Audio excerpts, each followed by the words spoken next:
PDP प्रमुख महबूबा मुफ्ती ने Bharat US trade deal के जम्मू कश्मीर पर असर को लेकर चिंता जताई। उन्होंने कहा कि इसका अंदाजा लगाना मुश्किल है कि बागवानी लाखों युवाओं का रोजगार है, बच्चों की पढ़ाई का साधन है। अमेरिकी सेब सब्सिडी 30-40 हजार डॉलर व 60-70% इंश्योरेंस से मुकाबला नहीं कर सकते।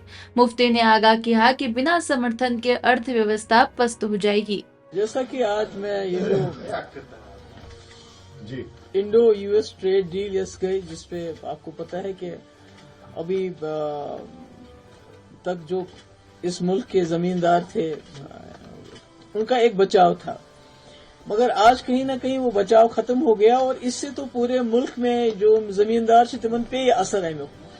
मगर जो हमारे जम्मू कश्मीर पे इसका असर पड़ेगा उसका अंदाजा लगाना बहुत मुश्किल है। खासकर जो यहाँ के फ्रूट ग्रोवर्स हैं, एप्पल ग्रोवर्स हैं या जो ड्राई फ्रूट वाले हैं, उन पे इसका बहुत ही ज्यादा मनफी असर पड़ेगा। इसमें जो जीरो ड्यूटी लगाई गई, इसमें जो है अमेरिका का है और इससे पहले यूरोपियन यूनियन के साथ भी एक गौतमन सिटिगो फैसला, उसमें भी वो जो है फ्री ट्रेड एग्रीमेंट हो गया। और उसके बाद मैंने पीयूष गोयल से बात की थी और मैंने उनको इस बारे में खबरदार किया था कि इससे जो है जम्मू कश्मीर की जो इकोनॉमी है ये जन वारिया ज्यादा डिपेंडेंट हॉर्टिकल्चरस पे।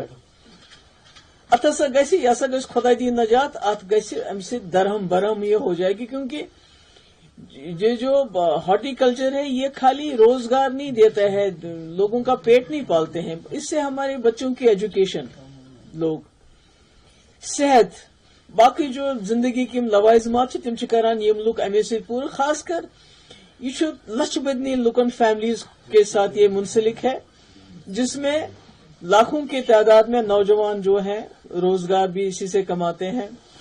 और आपको मालूम है जो इस सनत के साथ मुंसलिक नौजवान हैं, न तिम शेड्यूल कास्ट कैटेगरी में, न शेड्यूल ट्राइब में आते हैं, न ओबीसी में आते हैं। वो बेचारे किसी रिजर्व कैटेगरी में नहीं आते हैं, वो इसी हॉर्टिकल्चर की कैटेगरी में आते हैं। वो इन बागात की देखभाल करते हैं, उससे इनको रोजगार मिलता है। मगर अब कहीं ना कहीं इससे यहाँ एक तो इकोनॉमिकली हम बहुत ही पस्त हो जाएंगे, इसका वारिया वीक, मगर से बेरोजगारी बड़ी वारिया ज्यादा। ये इंडस्ट्रियलाइजेशन हमारे जम्मू कश्मीर में नहीं है।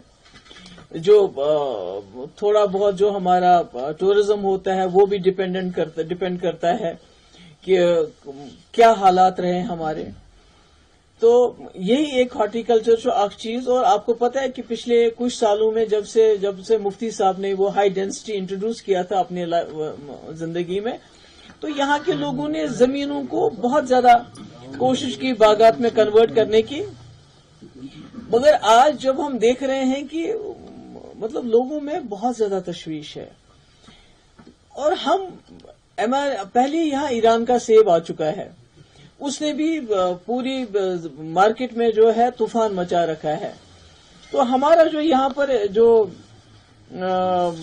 हमारा यहाँ जो ये जो सेब है, ये सोन सूट चाहे हिमाचल प्रदेश का भी है, सो है कि ना अमेरिकन सेब के साथ वो कम्पीट नहीं कर सकता है। उसकी वजह सबसे बड़ी ये है कि जो अमेरिका का सेब है, वहां जो उनको जो सब्सिडी फार्मर्स को दी जाती है वो 30 से 40 हजार US डॉलर्स दी जाती है। 30-40 तिम दिवान, ये लिखिए सनिस जमींदारस 12 to 15 रुपये, तथ मन इलेक्ट्रिसिटी, इरिगेशन तो फर्टिलाइजर सोरे इंक्लूड। इथे कन 60 to 70% इंश्योरेंस अमेरिका अपने फार्मर्स को देता है। उनको अगर खुदा दी न जाती मन आफती डिजास्टर होगा, उनका मेवा खत्म होगा, खराब होगा, तो सरकार आती है, वो पैसा देती है। अगर कोविड जैसी कोई बीमारी हो या ट्रेड वॉर में कोई नुकसान हो, सरकार आके उसका भरपूर करती है। मतलब मार्केट में प्राइस डाउन हो तो सरकार आती है। हमारे पास तो ऐसा कुछ भी नहीं है, बल्कि जम्मू कश्मीर में जो आपकी सड़क है, जो आपकी फूड चेन है, वो बहुत कमजोर है। आपकी सड़क, आपका ट्रांसपोर्ट बहुत हाई है। हमारे पास फर्टिलाइजर हमें खुद खरीद के इस्तेमाल करने पड़ते हैं। تو مطلب ہمارا سیب جو ہے یہ گژھان واریاہ دروگ تیار، حالانکہ دنیا کا بہترین سیب میں اس کو انکلوڈ کیا جاتا ہے. تو مجھے خدشہ ہے، مجھے ڈر ہے کہ 2019 کے بعد جموں کشمیر کے لوگوں کو واریاہ صبر و تحمل کھز تمو کام.